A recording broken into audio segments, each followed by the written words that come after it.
I'm going to do a recording here of a specification. I'm going to do this for the small storage project, but by using the prompts that I'm showing you here, you could produce a specification for any product that you choose.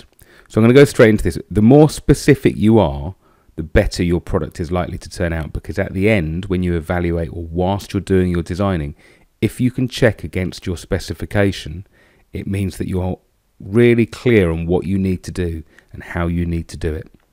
So I'm going to do this for small storage. Now, my responses might not be the same as yours. In fact, I hope they're not. You need to come up with your own ideas. But this will hopefully give you an idea about what it means for each section. There's different ways of writing a specification, but I've come up with these. I'm using these points because I think they work quite well. Okay, so let's get going.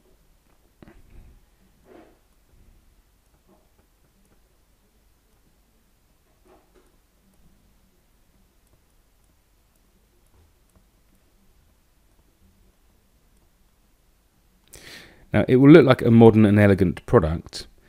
I could say it would look traditional. I could say it looks old-fashioned. It could look, I'm going to say it will be simple.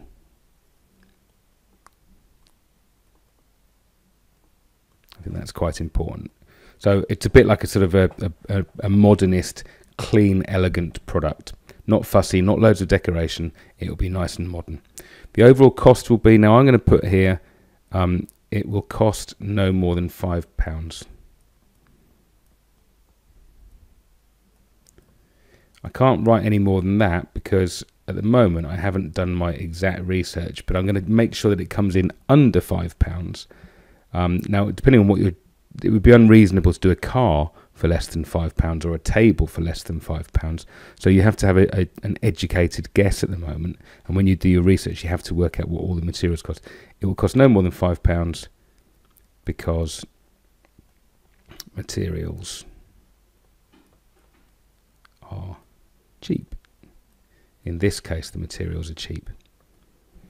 The target market will be, I'm going to say 30 plus business people.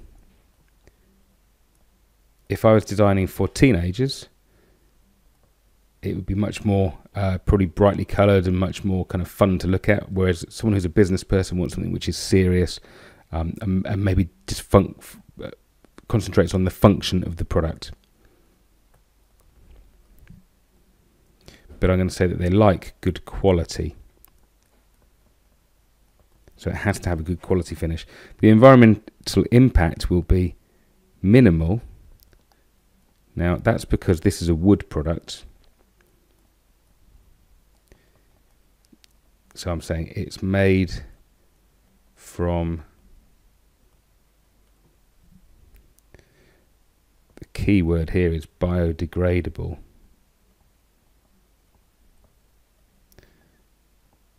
Material, because it's made from wood in the main. Okay, the overall size will be 210 by 150 by 200 max. Now that's something that I'm specifying so that it can be made with the available materials.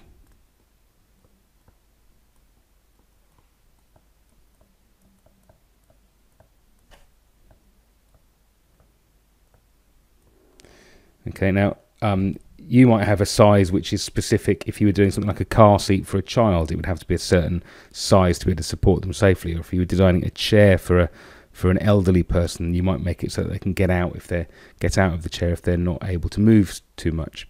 So depending on what your product is, your size is actually really important. And if you're a manufacturer, the bigger it is, the more it's going to cost in material. So that's quite important. Right, so I know that the main materials for this product are going to be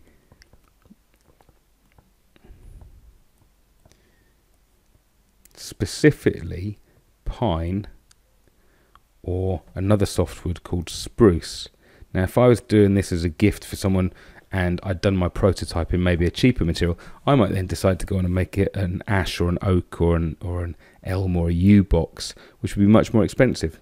Okay, the finish would be natural because it's timber, with probably an oil finish, which is designed to protect it and to stop it soaking up moisture. So it's natural with an oil finish.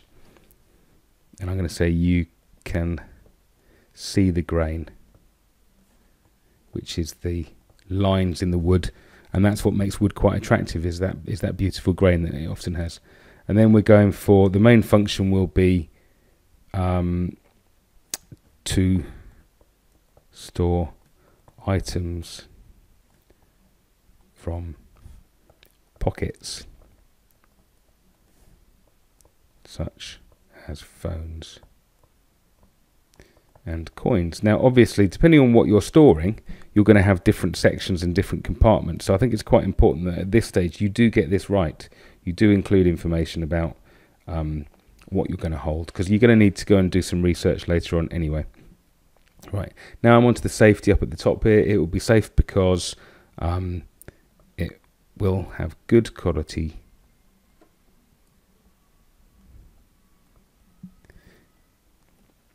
construction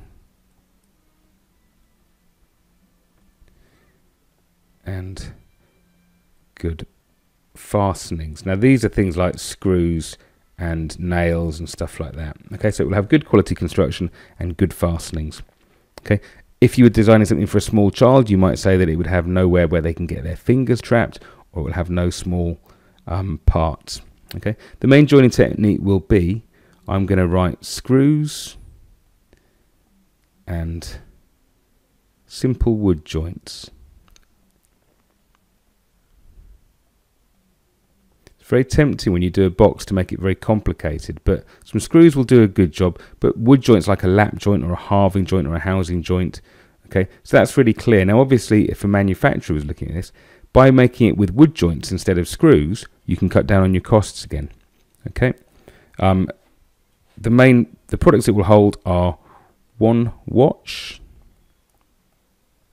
comma, one phone, then debit cards and memory sticks. So it's really important that when I do this, I'm going to be taking a photograph of all the stuff that comes out of a pocket and looking at how much space it takes and where that might need to go. So one watch, one phone, debit cards and memory sticks. And then I'm going to write plus coins. Okay, the ergonomic features are, now ergonomics, remember, is how comfortable a product is to be used and how comfortable it is for us to handle something and to switch something on and off. So the ergonomics for this is going to be comfort for hands, but importantly, it has to be easy to pick items up and put them in the correct place.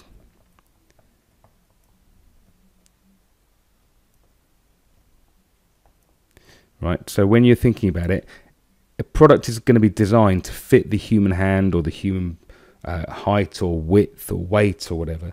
So for this small storage, I'm going to put things into it and I'm going to take things out of it. So it's obvious for me that this needs to be about my hands or somebody else's hands.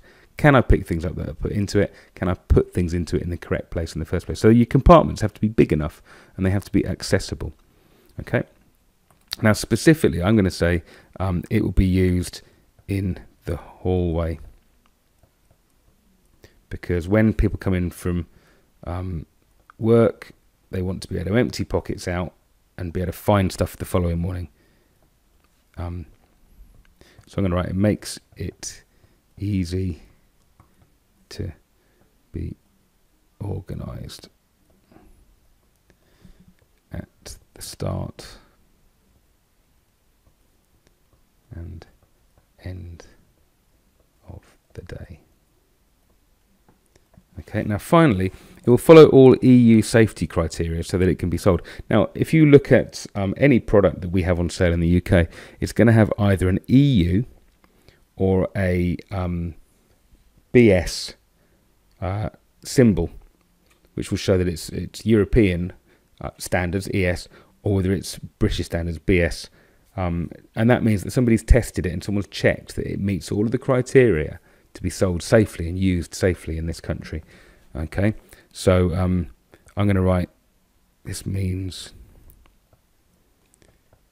that it is safe